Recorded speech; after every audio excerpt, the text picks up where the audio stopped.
Odd Eyes Magician was one of the original Pendulum decks, and have certainly waxed and waned in their popularity and competitiveness. While there are certainly some holdouts who continue to play it, and others who are simply waiting for the new Magician support wielded by Yugioh's father, overall with the results from the last ban list last August, most players no longer consider Odd Eyes Magician competitive enough to warrant running. However, even with the supposed emerging threat of Zodiacs and the eventual threats of Eidolon decks, Odd Eyes still have some interesting tricks up their sleeve, despite the restriction of some of their most powerful cards. In my opinion, while there are numerous ways to hybridize Odd Eyes Magician, most notably Performapal, Draco, or even Zodiacs, as it currently stands, I believe Odd Eyes Magician function very well, more as a pure build. So what does my Odd Eyes Magician deck look like? For this deck build, I will first discuss the cards I run, and then some of the more popular options I don't run, and why, because to cover all of the cards that could conceivably be put under the umbrella of Odd Eyes Magician, and all of its hybrids, we'd be here for a very long time. With that, let's get started.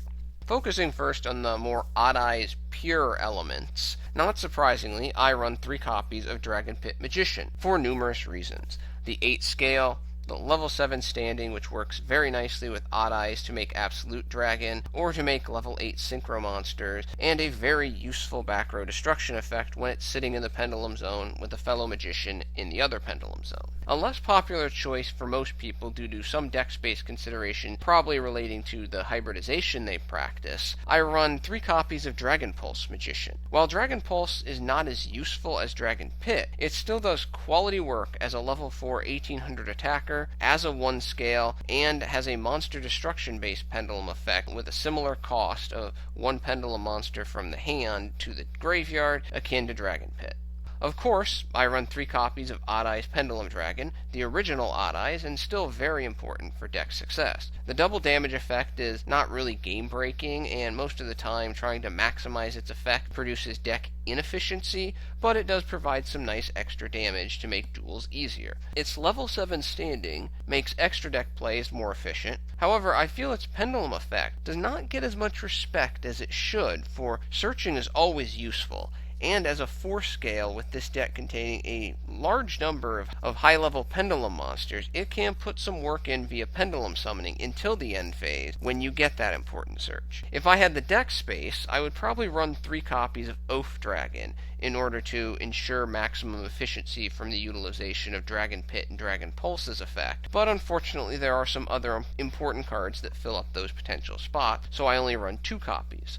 OafDragon in this build is more important than in the hybrid build because of the higher probability of dumping an Odd Eyes or a Magician Pendulum for Dragonpit or Dragonpulse's effect, as alluded to earlier, and OafDragon turns those effects into +1s instead of break-evens. At 2100 attack and level 6, it has solid enough stats that when it hits the field, it can be useful in making level 7 synchros, or if desired, rank 6 XZ plays. Its pendulum effect also receives a lot less credit than it deserves, for it can be rather useful when Sky Iris is on the field to add a monster like Dragonpit or Dragonpulse back to your hand from the extra deck. Then you pop OafDragon with Sky Iris, get your search, then play the card you just added back to your hand with Oaf's Pendulum effect in the scale where OafDragon previously was, and then you can continue with your Pendulum plays. Of course, I run the 1 allowable copy of Poor Old Wisdom Eye Magician for obvious reasons.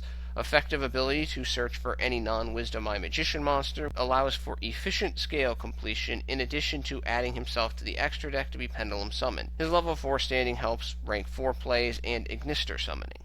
In my opinion, Timebreaker is another monster that does not receive the level of respect it should, for it has a lot of good things going for it. It has a pendulum scale of 2, making it useful in the pendulum zone, and a sneaky good pendulum effect, providing once per turn pendulum monster protection from destructive card effects. Regarding its monster effects, while its attack increase effect, as the only pendulum summon when from the hand, has its moments, Timebreaker really shines as a board breaker, thanks to its ability to remove itself and any pesky opponent monster that can be targeted and is affected by monster effects, until your next standby phase. In a deck that does not have a lot of use for its normal summons, normal summoning Timebreaker against a negation field containing a Totally Awesome or a Cyber Dragon Infinity, Alcahest, ABC Dragon Buster, or even a Drancia can make your opponent sweat a little. In my opinion, you should run 3 copies of Timebreaker. I don't see a good reason not to run 3 copies. Closing out the Odd Eyes Magician monsters, I run 1 copy of Performapal Odd Eyes Unicorn, mostly because it's another searchable high scale through Sky Iris. In this particular build, its pendulum effect is not useful due to the lack of Performapal monsters. Fortunately, this effect is only cherry on the sundae and really not very useful in general anyways. Unfortunately, the lack of Performapal monsters also heavily limits the usefulness of its monster effect, but it's a level 1, so you're not going to really pendulum summon it, and if you're normal summoning this monster, I would contend you have much bigger problems than not getting its monster effect. For the direct spell and trap support, not surprisingly, I run 3 copies of Sky Iris, for its ability to search and destroy really provides an additional level of efficiency for this deck. It's one of those cards where the deck plays significantly differently when you have Sky Iris on the field versus when you don't have Sky Iris on the field. The protection effect is also very nice, especially mitigating the usefulness of Twin Twisters against your scaled magician. However, it must be noted, drawing multiple irises can be quite annoying. I run the 1 allowable Pendulum Call, which is rather incredible, for if the discard is a Magician or Odd Eyes monster, Pendulum Call commonly becomes a +1, for you can add the missing scale piece and an OafDragon, and then use OafDragon's effect after a Pendulum summons to retrieve the discarded monster. Call also has a nice scale protection effect, preventing the destruction of any Pendulum Zone Magician until after the opponent's next turn. However, it is important to remember that this anti-destruction effect is universal. It affects both players, so it will interfere with Wisdom Eye plays and Sky Iris plays during the turn you activate it. I run 2 copies of Odd Eyes Fusion, and sometimes wonder if I should be running 3, but the searchability of Sky Iris tends to limit the pressure of those thoughts, because one of the abilities of this deck is getting Odd Eyes Vortex Dragon on the field as fast as possible to provide negation support. However, looking at the card text, Odd Eyes Fusion allows the summons of any Dragon-type fusion monster, opening the door to a wide variety of options depending exactly on how the deck is designed. The cherry on top of the sundae portion of the effect is the ability to fusion summon using pendulum monsters from the extra deck when lacking monsters and facing down at least 2 opponent monsters. But this effect is not great early for Vortex summoning because the lack of fuel for Vortex's negation ability. For the remaining Pendulum monsters, 2 fall into the category of, you're running a Pendulum deck, these 2 really should be in your build. In 1 copy of Majespecter Unicorn Kirin, and 1 copy of Luster Pendulum the Dracoslayer, for field control, play interruption, and synchro summoning. Also, since this is a Magician deck, the 1 allowable copy of Performapal Skullcrobat Joker is a no-brainer. Rounding out the monsters with the non-Pendulum monsters, I run 1 copy of the somewhat standard Mist Valley Apex Avian for its general negation ability and ease of summoning, thanks to the 8 scales in the deck. Other players may favor 2 or even 3 copies, but I choose to go a different path with the deck space that those additional copies would take. With Pendulum decks fearing both anti-spell fragrance and dimensional barrier, it is important to have means to play around these cards. I run 2 copies of an oldie, but still a goodie, Breaker the Magical Warrior, a level 4 spellcaster, 1900 attacker that drops to a 1600 to remove a back row. With Sky Iris on the field, Breaker becomes even more useful because if desired, it can be destroyed by Iris after using its effect for an Odd Eyes card search. Also, I run 3 copies of Blackwing Gofu the Vague Shadow for multiple playmaking opportunities. Gofu's special summoning ability helps set up level 8 or level 9 synchro plays in addition to the general usefulness of tokens in this deck. Recall that while the tokens cannot be tributed or used as synchro material, they can be used as fusion material. And with this deck naturally running fusion summoning cards, those tokens can be used to summon one of the best fusion monsters, heck, one of the best monsters in general in the game, especially in the existing format, First of the Dragons. Gofu can be used as tribute fodder for a card like OafDragon or Kirin to add to a Graveyard Magician or Odd Eyes or create some form of field presence to help advance your plays. Finally, on a side note for Gofu, for those extra decks that want to devote the space, Gofu can be a nice piece to a following combo. You special summon Gofu, normal summon a level 4, make Vermilion, have Vermilion pop itself, add Gofu back to the hand because it banished itself, Vermilion's effect, special summon Gofu again, somehow get another level 4 on the field. Normally this is going to occur because the level 4 that you synchroed to make Vermilion was a Pendulum. It'll go to the top of the extra deck. You just Pendulum summon that level 4. Make Cloud Castle. Cloud Castle's effect will summon Vermilion back to the field, and then you can make a rank 9 play if so desired. Finally, closing out the monsters, I run one copy of Glow Up Bulb as my chief synchro playmaker. For the general spells, I run one Raigeki, one Terraforming, one Summoner's Art to search for Dragonpit, 2 copies of Mystic Space Typhoon to get rid of the aforementioned spell fragrances or unknown face downs that could be Solemns or other pendulum summoning negators.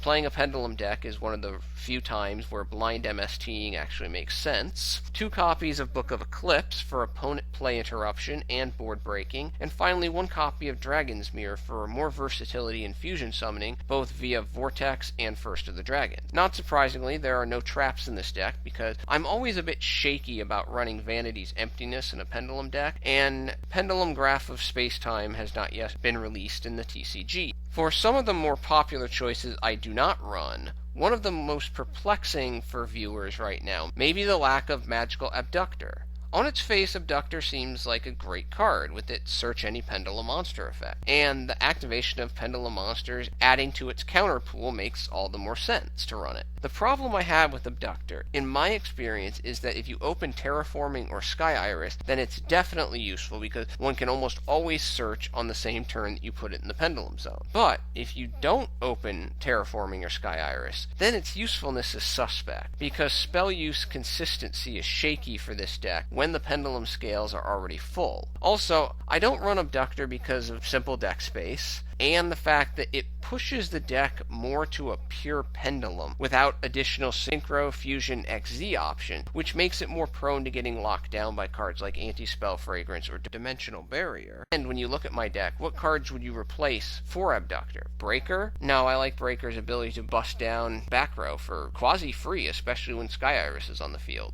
Gofu? I like Gofu's summoning versatility, both for Synchro and Fusion plays. Timebreaker? Oh ye god no. Timebreaker's a fantastic board breaker.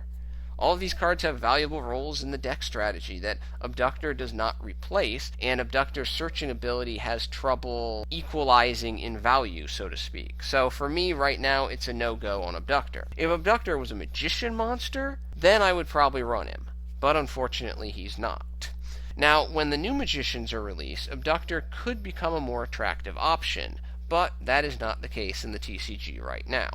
I cannot argue if someone wants to run one copy of Zanki as a tech, but I don't care about using the effect of Rebellion or Raging Odd Eyes in my deck, so the Pendulum effect is somewhat immaterial to me, and its monster effect is nice, but I don't find it as very useful because most of the good light monsters, the monsters whose effects you actually want to negate with this guy's effect, they can chain to his effect or interrupt its negation effect.